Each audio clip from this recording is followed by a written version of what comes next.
So the next thing that we're working on is implementation of healthcare reform.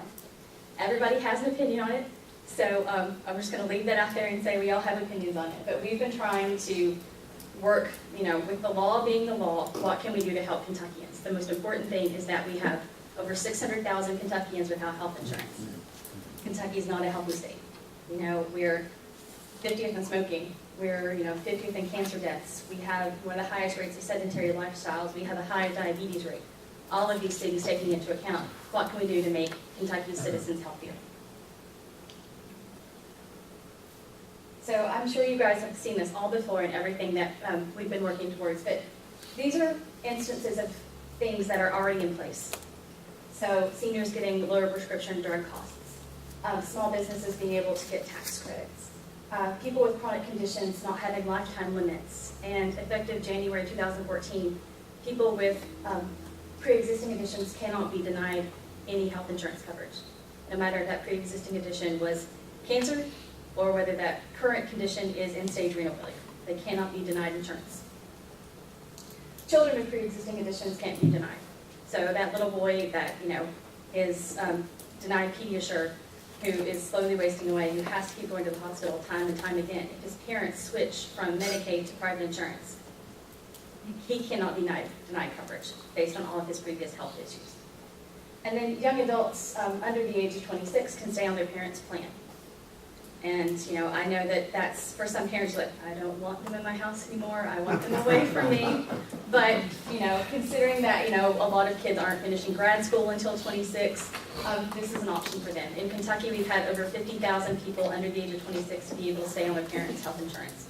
So that's 50,000 more people who have access to a doctor, who are seemingly invincible, but when something happens and they fall down a ladder and break their leg, they have coverage rather than having to go to the emergency room and then that be something that they have to pay off, or they incur uncompensated care, which in turn reflects on us and comes back to us as taxpayers that we have to pay.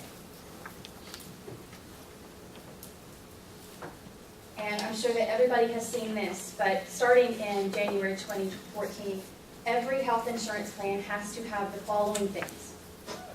So right now, that's not necessarily the case. If you're a single woman of childbearing age, your plan may not include maternity and newborn care. It's an option. It's something that they add. You have to actually elect a second policy for that instance. Also, mental health services. Right now, true mental health services, so substance abuse disorders, inpatient stays, those sorts of things are also elective coverage plans right now. It's not something that's integrated into your current plan.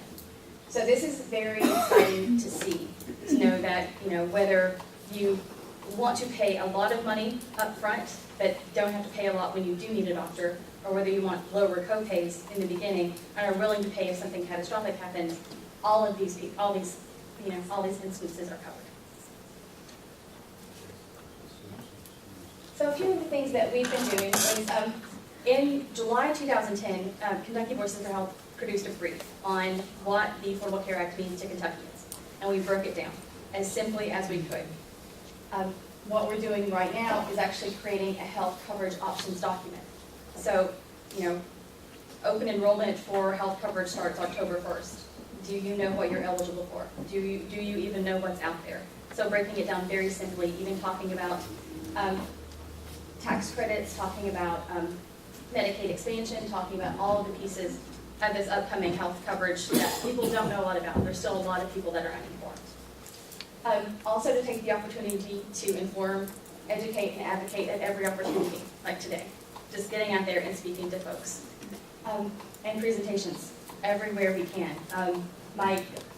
We were lucky to hire someone for the remainder of the year to do some of this work.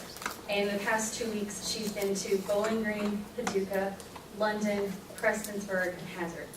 And I'm in Owensboro today. So we are on the road going out talking to everyone that we can. We're doing church meetings. We are doing homecoming games in Laurel County.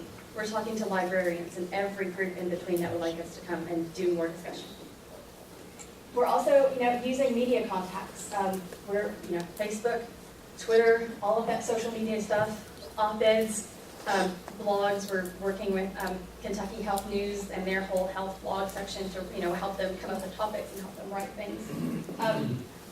When we were working on, suggesting that the governor choose to expand Medicaid, we did a lot of radio ads as well, just saying this is what's out there. So that's some of the things we've been doing. So it's been very successful because people are just picking it up and they're, running away with it in a good way, not in a bad way. So it's been so far so good.